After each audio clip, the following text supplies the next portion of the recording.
Assalamualaikum warahmatullahi wabarakatuh. Perkenalkan, nama saya Fajrina Putri Paujani dari kelas 2N Manajemen dengan NPM 12 10 20 391. Di video pembelajaran kali ini, di pertemuan 11, saya akan menjelaskan mengenai human capital atau modal manusia. Untuk lebih jelasnya, yuk simak pembahasan berikut. Human capital atau modal manusia. Arti dan pentingnya human capital. Istilah human capital pertama dikemukakan oleh seorang ekonom bernama Theodorus Koltz yang berpendapat bahwa peningkatan kesejahteraan pada perusahaan tidak tergantung pada tanah, peralatan, energi, sumber daya, melainkan pada kompetensi pengetahuan dari pegawainya.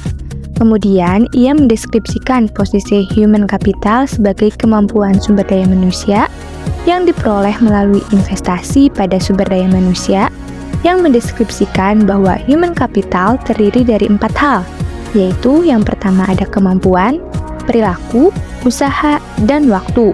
Semua ini dimiliki dan dikendalikan sepenuhnya oleh pegawai.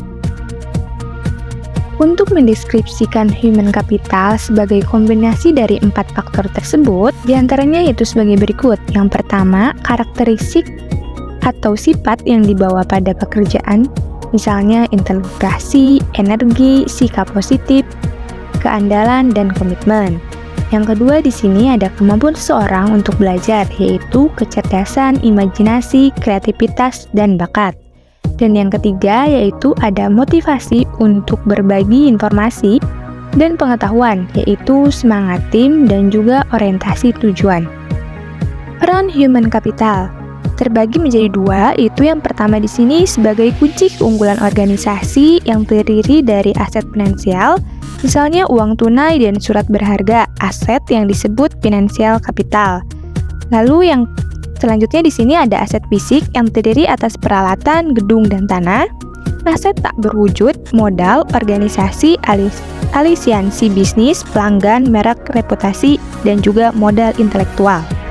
Selanjutnya, peran human capital yang kedua ada hubungan kompetensi karyawan dengan human capital.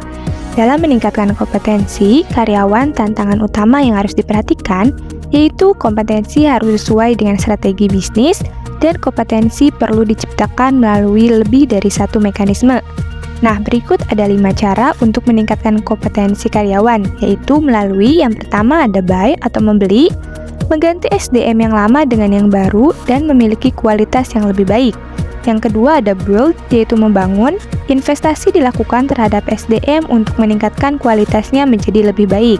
Yang ketiga ada borrow, meminjam, penggunaan konsultan atau partner efektif memungkinkan berbagai pengetahuan dan desain kerja baru.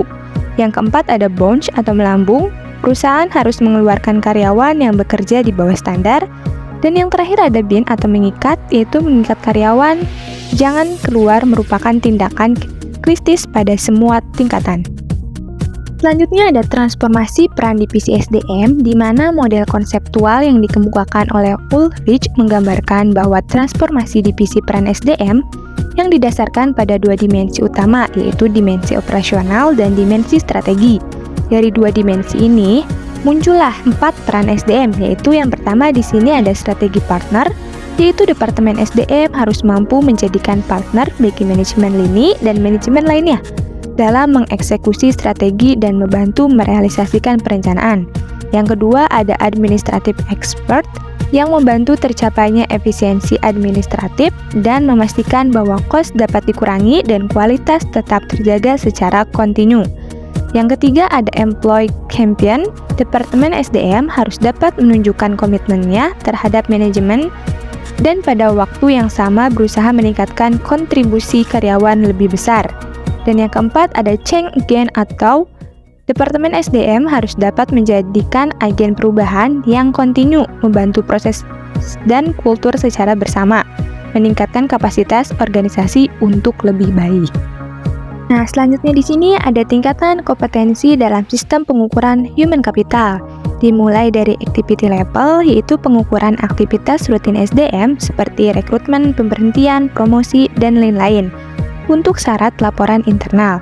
Yang kedua di sini ada level, yaitu kolaborasi dengan unit fungsional organisasi. Misal, divisi dalam mengukur aktivitas, mengumpulkan dan menerjemahkan data, serta mengambil tindakan koleksi.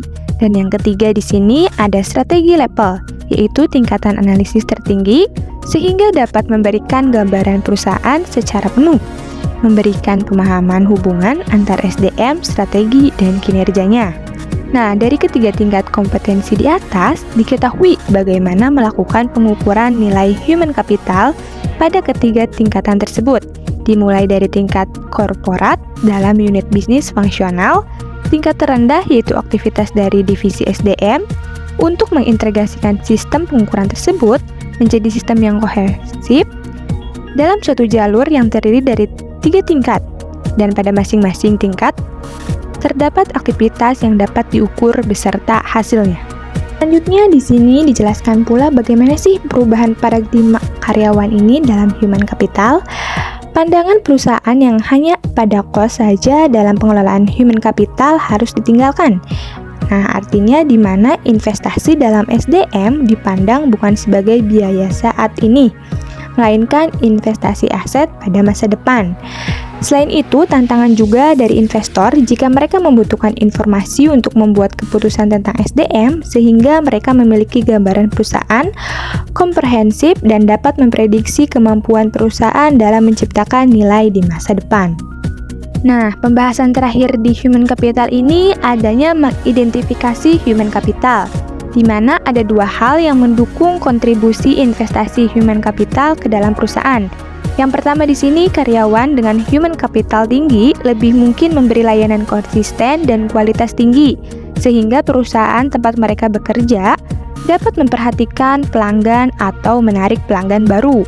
Yang kedua di sini, pelanggan potensial dapat menggunakan kualitas human capital dari karyawan perusahaan sebagai alat penyaring untuk memilih layanan yang mereka sediakan. Untuk keberhasilan perusahaan, proses ataupun bisnis apapun tergantung pada keterampilannya.